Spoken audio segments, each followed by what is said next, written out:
খাল খনন করতে দেওয়া হবে না, খাল পুনরুদ্ধার করতে দেওয়া হবে না।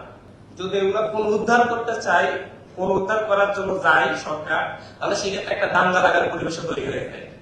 এবং যারা দাঙ্গা তৈরি করতে চাই তারা কেউই সাধারণ কোনো মানুষ না, তারা প্রত্যেকেই হয় এনসিপির নেতা, না হয় হচ্ছে জামাতের নেতা, না হয় বিএনপির নেতা, না হয় আওয়ামী লীগের নেতা। একদিকে মনে করো সরকার পুনরুদ্ধারে যাবে, তাদের নেতা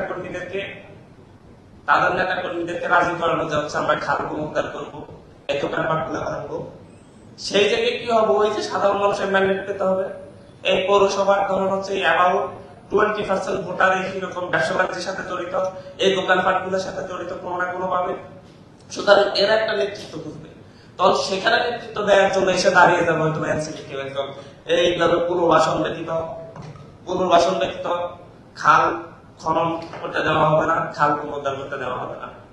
তো ভাই আপনাকে কে বলছে? আমি আমার দলের নাম বলতেছি জাস্ট একটা XYZ না বলে।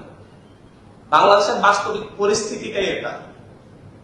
আমাদের আসলে এখানে কালকে যদি হচ্ছে জলাবদ্ধতা হয় ঢাকা শহরে, আমরা সরকারের সমালোচনা করবো, সরকার ব্যর্থ হয়েছে, কিন্তু বাস্তবিক অর্থ হচ্ছে আমরা যারা বিরোধী দলে আছি তারাও কতটুকু সরকারকে হেল্প করে, এটা হয়ে ওঠে না।